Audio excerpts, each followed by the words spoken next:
दोस्तों संग मचाने मस्ती, बोरियत की खोल के रस्सी, खुशियों की लगाने डुबकी, आओ चलो सभी झूलेलाल, गर्मियों में सबसे सही। Jhulelal water park and resort, day night water park, slide for kids and all, food park, snacks के साथ south Indian food, indoor and outdoor game, wave pool, DJ, rain dance and many more. Jhulelal water park, opposite Jain Valley, Anubhuti school के पीछे, Shirsoli road, Jalgaon. Ramzan Eid निमित्त मुस्लिम बांधवांनी केले सामुदायिक नमाज पठण। ईदगाह मैदानावर सामुदायिक नमाज पठणवेळी भारतासह विश्व कल्याणासाठी करण्यात आली प्रार्थना।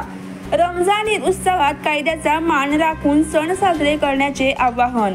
राष्ट्रीय एकात्मता वाढवावी व देशांमध्ये शांतता राहावी यासाठी मुस्लिम बांधवांनी ईदगाह मैदान येथे झालेल्या रमजान ईद निमित्त सामुदायिक नमाज पठणवेळी प्रार्थना केली। यावेळी सर्व मानव जातीला यशस्वी होऊ दे, शेती व पिण्यासाठी चांगला पाऊस पडू दे, विश्वामध्ये शांती लाभू दे अशी प्रार्थना मुस्लिम बांधवांनी केली।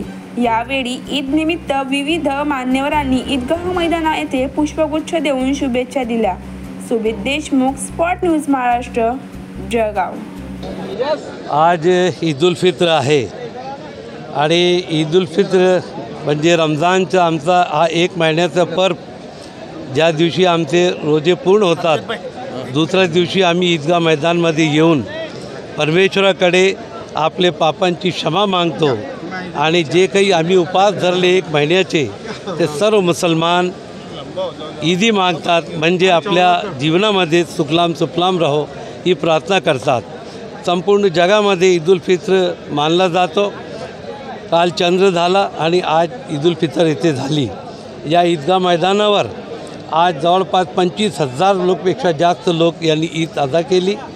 इथे पोलिसांनी बंदोबस्त दिला, आपल्या सर्व लोकांचं सहकार्य लाभला।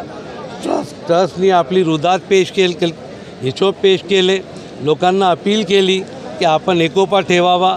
ज्या फलस्तीन बांधवावर हा अत्याचार इस्रायलकडून होत आहे, असे सर्व मजलुमींना परमेश्वर त्यांची रक्षा करो अशी प्रार्थना करण्यात आली। आमचे इमाम साहेबांनी पूर्ण जगामध्ये प्रार्थना करण्यात आली।